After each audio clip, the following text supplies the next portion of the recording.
হাতে থাকা লম্বা চিঠিখানা পড়ে আতঙ্কে ওঠে ইফতিয়ার। 102 ডিগ্রি জ্বর তার। চিঠিখানা পড়াতে বোধহয় জ্বর পালিয়ে গেল। এক লাফে উঠে বসে সে। তার পাশে বসেছিল মিষ্টি। গতকাল মিষ্টির কানে খবর পৌঁছিয়েছে যে ডেঙ্গু জ্বরে আক্রান্ত হয়েছে ইফতিয়ার। ঠিক সেই মুহূর্তেই বাড়ি থেকে পালিয়ে চলে এসেছে ইফতিয়ারের নিকটে। 3 কিলো রাস্তা দৌড়ে হাসপাতালে পৌঁছিয়েছে। এই রাতেও ফেরেনি বাড়িতে। পূর্ণতা এবং অভিরাজ এসেছিল ইফতিয়ারকে দেখতে এবং তারা মিষ্টিকে নিয়ে যেতে চেয়েছিল।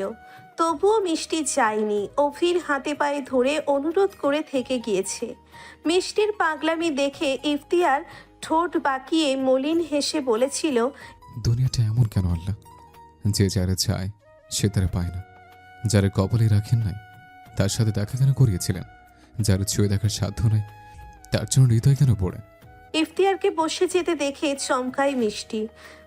সে ইফতিয়ারের পাশে মোড়া টেনে বসেছিল। দাঁড়িয়ে বিচলিত হয়ে জিজ্ঞেস করে, কি হয়েছে আপনার? বেশি খারাপ লাগছে? ডাক্তার ডাকবো?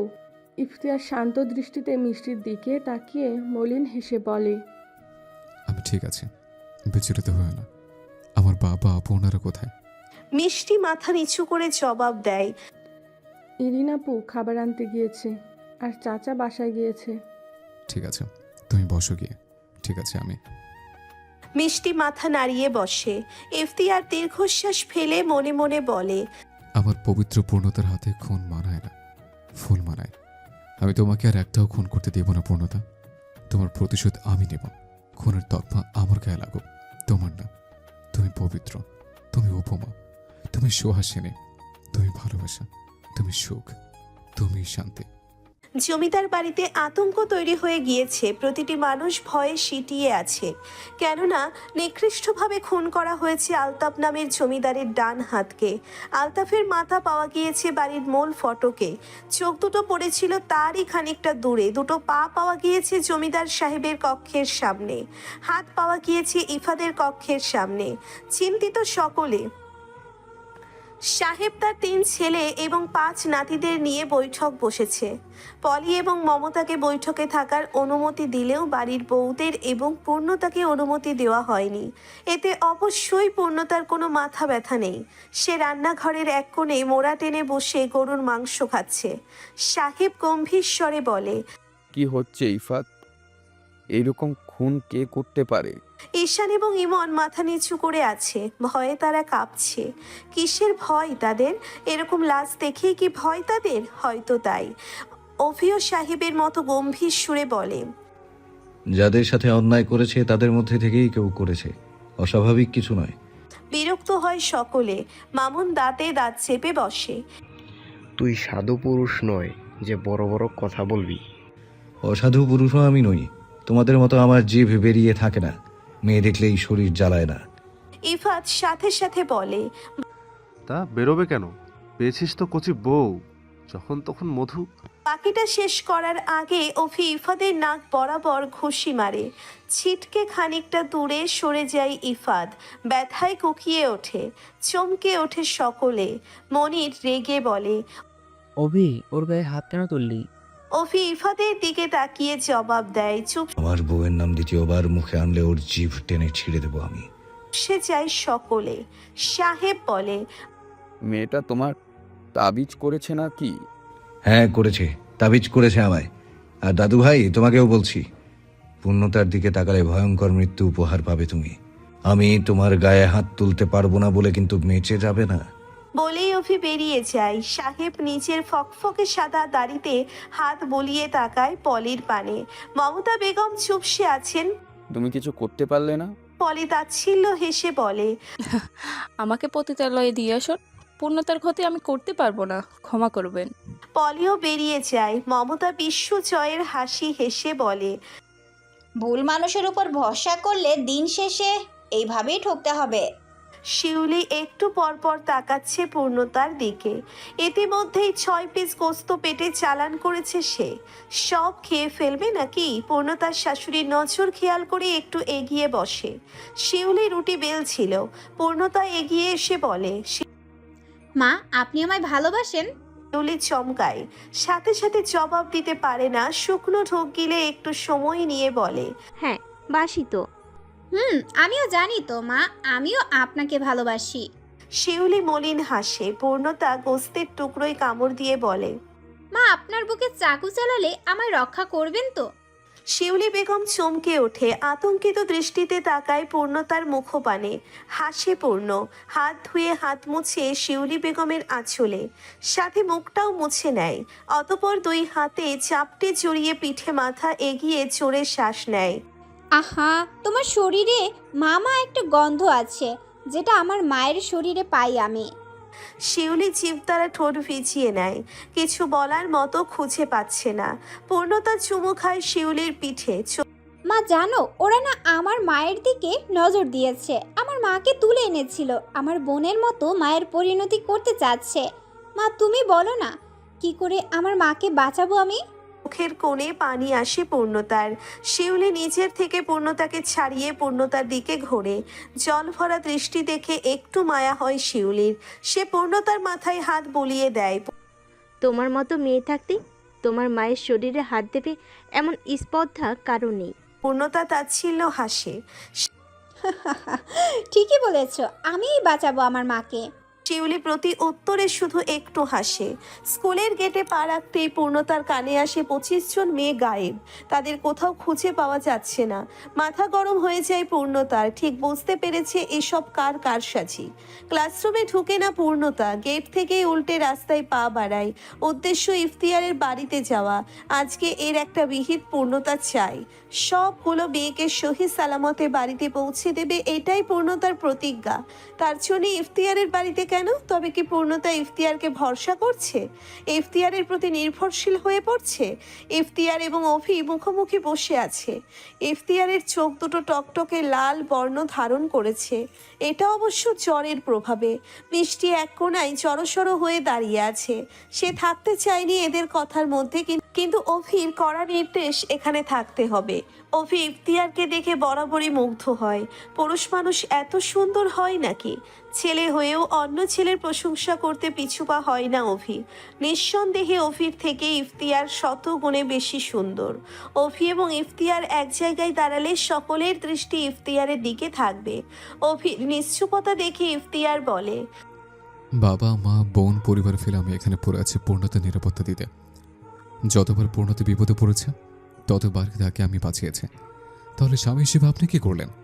বউয়ের নিরাপত্তা দিতে পারেন না, তাহলে আপনি কেমন স্বামী? অভি জবাব দেয় না, মাথা নিচু করে ফেলে। ভালোবাসলে আগলে রাখতে জানতে হয়, ভালোবাসলে ভালো রাখতে জানতে হয়। অভি অকপটে জবাব দেয়, তুমি আবার পূর্ণতার থেকে দূরে থাকবে। তাকে ইমপ্রেস করার চেষ্টা একদম করবে না। হো হো করে হেসে ওঠে ইফতিয়ার। টোল পড়া গালের প্রাণ খোলা হাসিতে বোধহয় ইফতিয়ারের সৌন্দর্য আরও বেড়ে গেল। হাসি নিয়ন্ত্রণে আনে ইফতিয়ার। চোখের কোণে পানি জমেছে হাসতে হাসতে। আপনি আসলে পূর্ণতাকে ভালোবাসেননি মিস্টার অভিরাজ। চিনতে পারেননি তাকে, আর চিনতে পারেননি আমাকে। আমি আপনার বিপক্ষে ভোটে দাঁড়িয়েছিলাম, ক্ষমতার লোভে নয়, শুধুমাত্র আপনাকে ভালো পথে আনতে। ক্ষমতা হারালে আপনি একবার চাকরি খুঁজতেন, সারাদিন অফিস করে সন্ধ্যায় বাসায় ফিরে পূর্ণতার হাসি মুখটা দেখে প্রাণ জুড়াতেন। সুন্দর একটা জীবন হতো আপনাদের। মারামারি কাটাকাটি নারী পাচার এসব মাথায় আসতো না। আর পূর্ণতা, যার প্রতিটা নিঃশ্বাসে এমপি সাহেব নামটা জড়িয়ে থাকে, তাকে কি করে ইমপ্রেস করবো আমি? অভিনবক পুরুষটার বা পাঁচরের হাড় দ্বারা যাকে সৃষ্টি করা হয়েছে, তাকে কি করে ফিরে আনবো? উপায় জানা থাকলে ইফতিয়ার চৌধুরীকে কেউ আটকে রাখতে পারতো না। অভি নিজেও কথাটা মানে। তারপরও নিজের বইয়ের প্রতি অন্য একটা পুরুষের দুর্বলতা সে মানতে পারে না। অভি দাঁড়িয়ে যায়, মিষ্টির দিকে তাকিয়ে বলে, বাড়ি চল বনু। তারপর নজর ঘুরিয়ে ইফতিয়ারের দিকে তাকায়। এই সপ্তাহের মধ্যেই পরিবার নিয়ে আমার বাড়িতে যাওয়ার আমন্ত্রণ রইল। মিষ্টিকে অতি দ্রুত আপনার হাতে তুলে দিতে চাচ্ছি। মিষ্টি চমকালেও ইফতিয়ার শান্ত ভঙ্গিমায় দাঁড়িয়ে পড়ে। মাথা চুলকে বলে, নিজের ভালোবাসাকে পাইনি বলে মিষ্টি ভালোবাসা অবহেলা করব, এতটা পাষাণ আমি নই। অবশ্যই মিষ্টিকে বউ বানিয়ে সসম্মানে ঘরে তুলব। তার আগে জমিদার বাড়িটাকে ধ্বংস করব। বাপের রাজ্যে আগুন লাগিয়ে পূর্ণতাকে নিশ্চিত সুন্দর একটা সংসার দিয়ে তারপরে নিজের সংসার শুরু করব, তার আগে নয়। ইফতিয়ারের কথা অভির ভালো লাগে না, তাই সে বড় বড় পা ফেলে বেরিয়ে যায় আলিশান প্রাসাদ হতে। অভির পেছনে ছোটে মিষ্টি অবশ্যই ইফতিয়ারকে সাবধানে থাকতে বলতে ভোলে না। পূর্ণতা ইফতিয়ারের কালো বাগান ছাড়িয়ে মেইন রোডে উঠতে উঠতেই দেখতে পাই অভির কালো রঙের জিপ গাড়িখানা ছুটে চলেছে। হতাশ হয় পূর্ণতা। যা বাবা, লোকটা চলে গেল, এবার পূর্ণতাকে এতটা রাস্তা হেঁটে যেতে হবে। ব্যাপারখানা হলো পূর্ণতা জানতো অভি ইফতিয়ারের বাড়িতে এসেছে মিষ্টিকে নিতে, তাই সে ইফতিয়ারের বাড়িতে এসেছিল। অগত্যা পূর্ণতা মাথা নিচু করে হাঁটতে থাকে। কাছে পয়সা নেই যে রিক্সা অটো নিবে, তবে পূর্ণতা ক্লান্ত হয় না, বিচলিতও হয় না, বরং রেগে নিজের মনটাকে শক্ত করে। মেয়েদের সে উদ্ধার করবে, যে করেই হোক, নিজের জীবন দিয়ে হলেও ওই মেয়েগুলোর প্রাণ সে বাঁচাবে। দেশের বাইরে মেয়েগুলোকে যেতে দিবে না। মনে মনে কঠোর পরিকল্পনা এঁটে ফেলে পূর্ণতা। এবার শুধু অফির দেখা পাওয়ার অপেক্ষা। কিন্তু কখন দেখা পাবে এমপি সাহেবের সাথে, সে কখন বাসায় ফিরবে পূর্ণতা জানে না, বা আজকে ফিরবে কিনা এটাও সে জানে না। নানান কথা ভাবতে ভাবতে পূর্ণতা পৌঁছে যায় জমিদার বাড়িতে। দারোয়ান গেটে নেই, মনে মনে পূর্ণতা আওড়ায়। জমিদারের মতোই ধোঁকাবাজ দারোয়ান দুটো। অতঃপর পূর্ণতা পা বাড়ায় জমিদারের পতিতালয়ের দিকে। কিন্তু আজকে পতিতালয়ের কাছাকাছি যেতেই চমকায় পূর্ণতা, কেননা সেখান থেকে কোনো আওয়াজ আসছে না। কিন্তু কেন? ললাটে চিন্তার ভাঁজ ফেলে পা এগোতে থাকে। কিন্তু হায়, একটা মানুষও সেখানে নেই। ঘরগুলোর দরজা খোলা। চিন্তিত অভিরাজ তার গম্ভীর মুখশ্রী আজকে একটু বেশিই গম্ভীর দেখাচ্ছে। ললাট কুঁচকে রেখেছে। পরনে সাদা রঙের টি শার্টে লাল তরল পদার্থের দাগ লেগে আছে। কপালের বাম সাইডেও আড়াআড়িভাবে একখানা দাগ টানা। খুব গভীর নয়, তবে তাতে বিন্দু বিন্দু রক্ত জমে আছে। গাল ভর্তি চাপদাড়িতে নতুন নকশা আঁকা। বাঁকানো মুখটা পরিপাটি করে ছোট করা হয়েছে। মাথা ভর্তি ঝাঁকড়া চুলগুলোও ছোট করা হয়েছে। তাতে আহামরি কোনো নকশা আঁকা না হলেও দারুণ মানিয়েছে অভিরাজকে। যেন নতুন সাজে সেজেছে মানুষটা। পূর্ণতা দরজার আড়ালে দাঁড়িয়ে খুঁটিয়ে খুঁটিয়ে দেখতে থাকে গম্ভীর মুখী লম্বা মানবটিকে। ঠোঁটের কোণে হাসি ফুটে ওঠে। শ্যামলা বর্ণের সুদর্শন মানবটিকে পূর্ণতার এক টুকরো চাঁদের মতো মনে হয়। হঠাৎ কিছু মনে হতেই পূর্ণতার ঠোঁটের কোণের হাসি মিলিয়ে যায়। গভীর চিন্তিত হয়ে পড়ে সে। সন্দেহ দানা বাঁধে মনের মধ্যে, মনে মনে আওড়ায়, দুনিয়ার সব থেকে শুদ্ধ পুরুষটিকে পেয়েছি আমি, যাদের গায়ে কলঙ্ক থাকতে পারে আমার স্বামীর গায়ে নেই। ঠিক সেই মুহূর্তেই অভি হোঁচট খায়। বসে পড়ে খাটে। পায়চারি করতে করতে শুকনো মাটিতে হোঁচট। চমকায় পূর্ণতা, বুক কাঁপতে থাকে। জমিদার বাড়ির পেছনের পুকুর পাড়ে পাওয়া গিয়েছে পলি বেগমের লাশ। ভয়ঙ্কর যন্ত্রণা দিয়ে খুন করা হয়েছে তাকে। শরীর থেকে মাথা আলাদা করে দেওয়া হয়েছে। গায়ে এক ফোঁটা কাপড় ছিল না।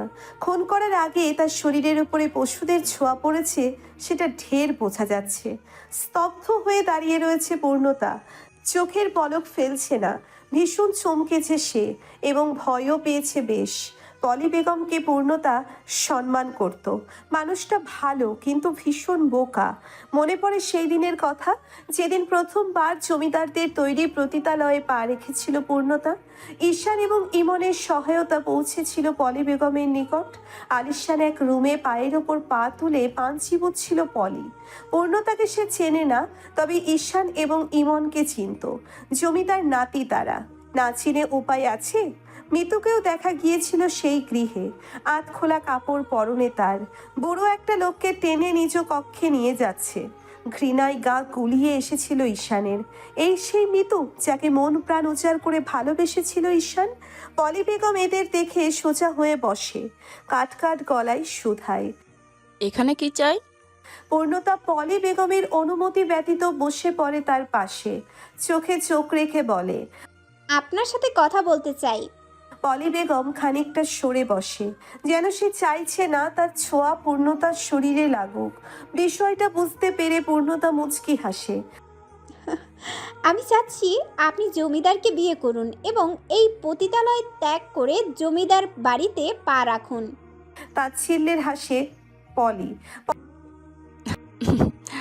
এখানেই শান্তি। জমিদার বাড়ি নামক নরকে আমি পা রাখতে চাই না। এখানে আপনাকে কেউ সম্মানের চোখে দেখে না।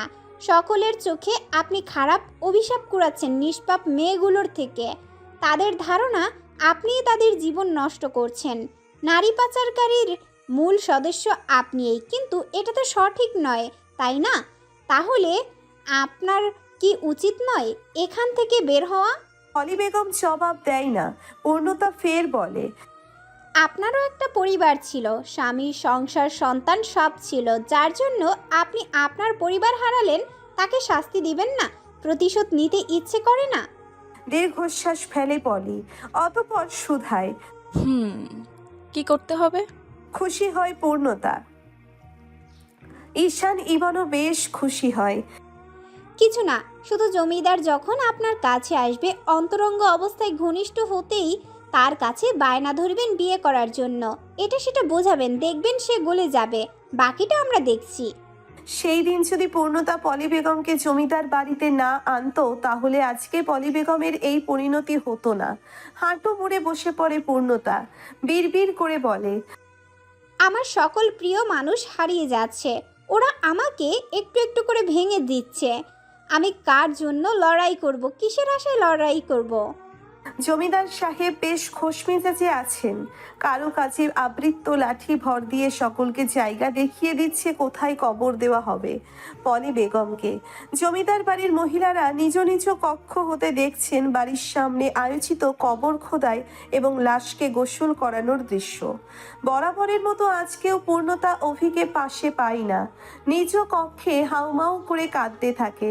জীবনটা এমন না হলেও পারত। 2 দিনের এই দুনিয়ায় মানুষের কত চাহিদা মেটাতে মানুষ নানা রকমের পাপ কার্যে লিপ্ত হয়ে পড়ে, অথচ একবারও চিন্তা করে না আমাদের শেষ ঠিকানা হবে কবর। একজন রয়েছে যে আমাদের বিচার করবে। সব পাপ কার্যের হিসাব তাকে কড়াই গন্ডাই বুঝিয়ে দিতে হবে।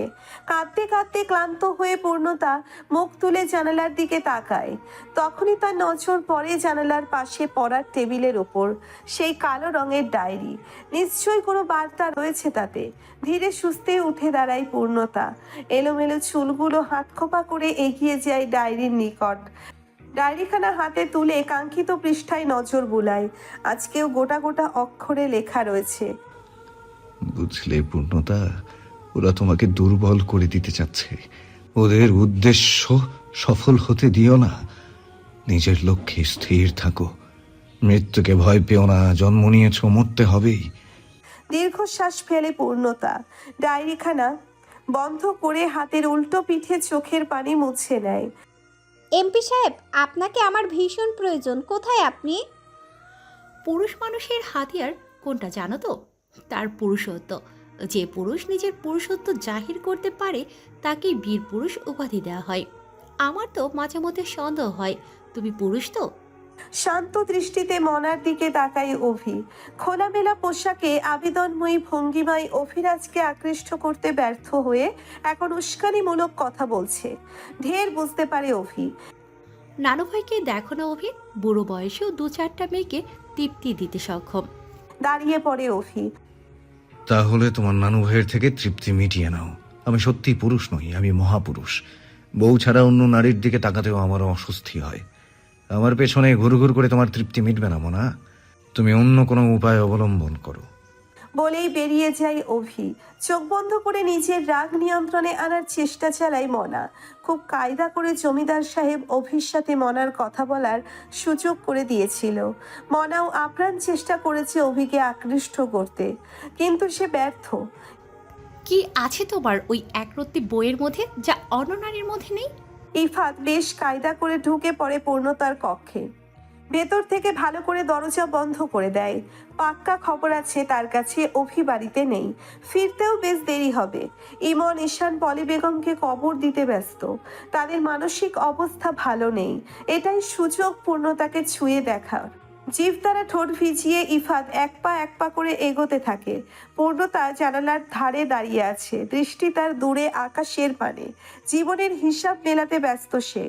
লম্বা চুলগুলো কোমর ছাড়িয়ে হাঁটু পর্যন্ত পড়ে আছে। শাড়ির লম্বা আঁচলখানা ফ্লোর ছুঁয়েছে। ইফাত পূর্ণতার পেছনে বেশ খানিকটা দূরে দাঁড়িয়ে থাকে। ভালো করে দেখে নেয় পূর্ণতাকে, অতঃপর হাত এগিয়ে স্পর্শ করতে যায়। আমাকে ছোবেন না, আপনার নোংরা হাতের স্পর্শ আমার শরীরে ফোসকা ফেলে দেয়। চমকাই ইফাত, হাত ঘটিয়ে নেয়। কি করে জানলো পূর্ণতা? ইফাত তো নিঃশব্দে এসেছিল। পূর্ণতা ইফাদের দিকে ঘুরে দুপা পিছিয়ে যায় ইফাত। শুকনো ঢোক গিলে কিছু বলতে চায়, কিন্তু পূর্ণতা ইফাতকে থামিয়ে বলে, আপনার মৃত্যু আমার হাতে লেখা আছে, কিন্তু আমি আপনাকে মারতে চাই না। আপনি মারা গেলে আমার মা খুব কষ্ট পাবে।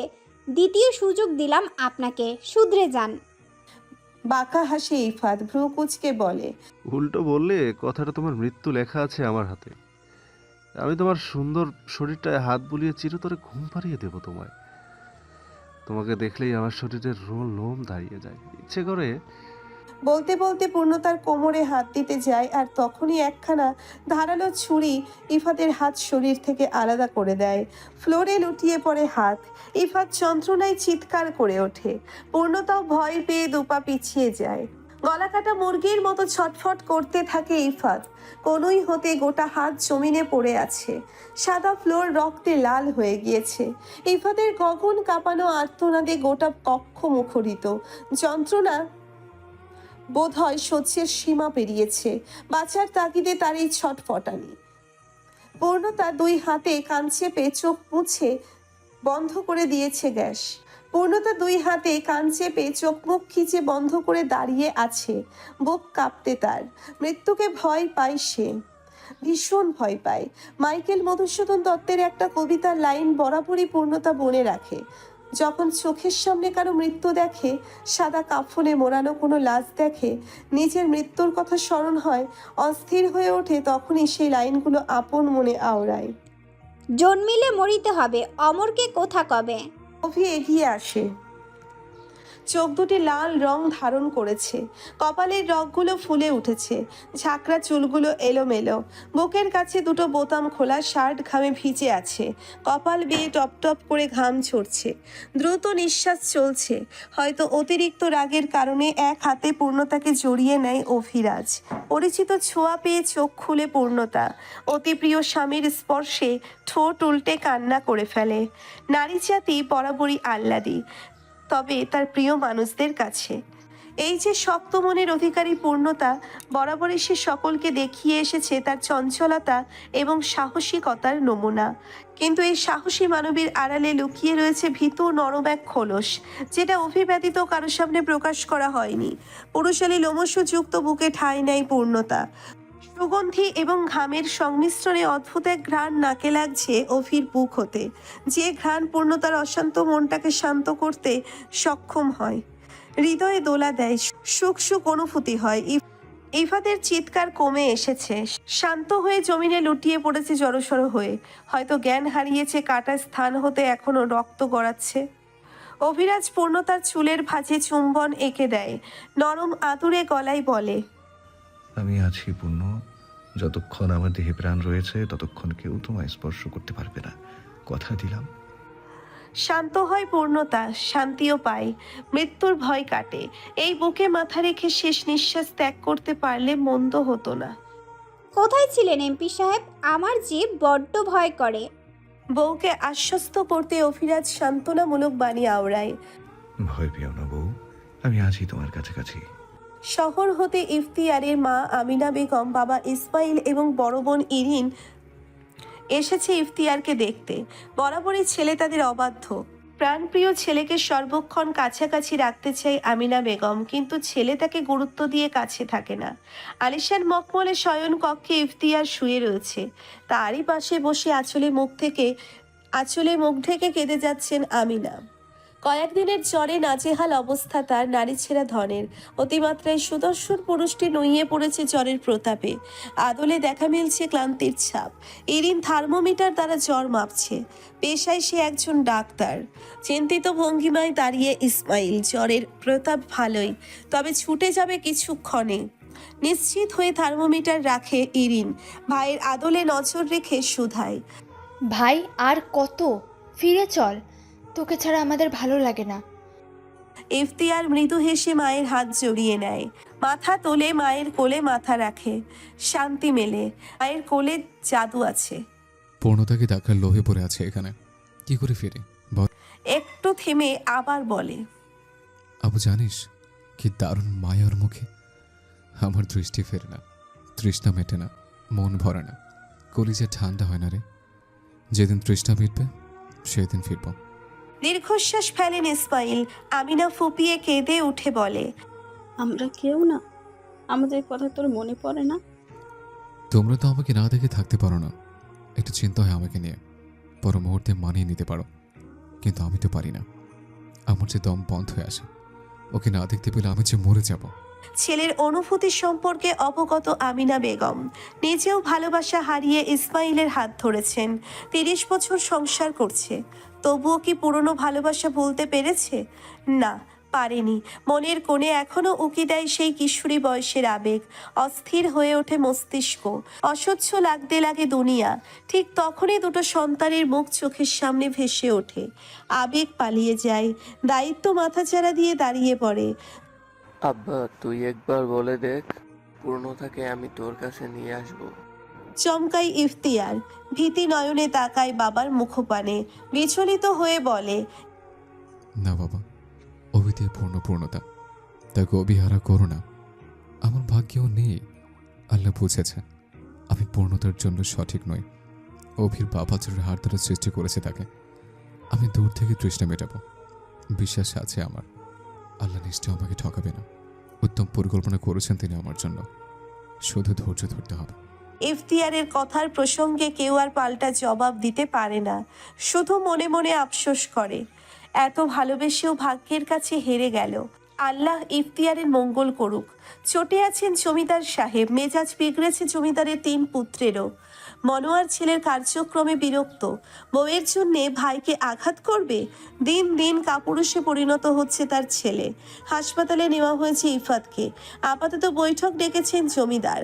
কড়া কিছু কথা অভিরাজকে শোনাতেই হবে। আজকের সভায় জমিদার বাড়ির গিন্নিদের থাকার অনুমতি দেওয়া হয়েছে। সেই সুবাদে পূর্ণতাও স্থান পেয়েছে সেথায়। মিষ্টির পাশে চুপচাপ দাঁড়িয়ে আছে সে, এখনো স্বাভাবিক হতে পারেনি। অভি বসেছে জমিদারের মুখোমুখি। ভয়, ডর কিংবা অনুশোচনা কোনোটাই তার আদলে প্রকাশ পাচ্ছে না। যেন সে যেটা করেছে ভালো করেছে। রেশমা ক্ষণে ক্ষণে কেঁদে উঠছে। দুটো সন্তানের জননী হলেও ইফাতের বেলায় সে একটু বেশিই যত্নশীল। ও সবাই পিনপিন নীরবতার অবসান ঘটিয়ে মনোরম সে কটাক্ষ স্বরে বলে, বউয়ের জন্য ভাইয়ের গায়ে হাত তোলা সুপুরুষের পরিচয় নয়। বাবার চোখে চোখ রেখে অভিরাজ জবাব দেয়, বউকে পতিতালয়ের বেশ্যা বানানো সুপুরুষের পরিচয় নয়। আমার চোখে চোখ রেখে কথা বলার সাহস করবেন না আপনি, চোখ তুলে নেব। থমথমে খেয়ে যায় মনোয়ার। ভয়ও পায় খানিকটা। এই ভয়ের কারণ অভির দেওয়া হুমকি নয়, পতিতালয়ের বেশ্যা কথাটাই তার ভয়ের কারণ। সাহেব ভাবে খানিকক্ষণ অভিরাজের ভাবভঙ্গি ভালো নয়। বিচক্ষণ সাহেব ঢের বুঝতে পারছে তার তিলে তিলে গড়ে তোলা নারী পাচারের ব্যবসায় বিপক্ষ দল হয়ে দাঁড়াবে অভি। বইয়ের সঙ্গ পেয়ে মায়ের স্মৃতিচারণ ভুলতে বসেছে। অভিকে থামানো দরকার। অতি গম্ভীর গলায় জমিদার শুধায়, কি চাও তুমি দাদু ভাই? মুক্তি। ঠিক আছে, বউ নিয়ে দূরেও কোথাও চলে যাব, মুক্তি দিলাম তোমাকে। যাওয়ার হলে আমি আরো আগেই চলে যেতাম, উদ্দেশ্য অন্য আমার। জমিদার তার ছোট পুত্রকে চোখের ইশারা করে। বাবার ইশারা পেয়ে মামুন পূর্ণতার নিকট গিয়ে দাঁড়ায়। মিষ্টির পিছনে যায় পূর্ণতা। উদ্দেশ্য সঠিক নয় তার ঢের বুঝতে পারছে। শোনো পূর্ণতা, বয়স কম তোমার, যৌন চাহিদা সম্পর্কে ধারণা কম, আবেগে ভাসছ তুমি, তাই আগে থেকেই সাবধান করছি তোমায়। পুরুষত্বের সমস্যা রয়েছে তোমার স্বামীর, তাই নারীদের ভোগ করে মজা নিতে পারে না, মজা তোমাকেও দিতে পারবে না। তৃপ্তি মেটানোর ক্ষমতা তোমার স্বামীর নেই। তাই ভালোই ভালোই বলছি, একে ছেড়ে নিজের ভবিষ্যৎ নিয়ে ভাবো। পবিত্র নেই তোমার আদরের প্রাণের স্বামী, অক্ষম সে। কান গরম হয়ে ওঠে পূর্ণতার। ঘৃণায় দৃষ্টি নত করে জমিনে তাকায়। স্তব্ধ হয়ে যায় অভিরাজ। তাকিয়ে থাকে চাচার মুখপানে। অকপটে কত বড় অপবাদ দিয়ে ফেলল। মিষ্টি রাখিতে অশ্রু টলমল করে। মাথা নুইয়ে চোখের পানি লুকাতে ব্যস্ত সে। পরিবারের প্রতি দিন দিন শ্রদ্ধা কমে আসছে তার। অভি কিছু বলতে উদ্যত হলে তখনই মনা বলে, ঠিক বলেছ মামা, অভি পুরুষই নয়, অক্ষম তবুও বড় বড় কথা বলে। সে বোধহয় জানেই না পুরুষত্ববিহীন পুরুষের মূল্য নেই। সহ্যের সীমা পেরিয়ে যায় অভির।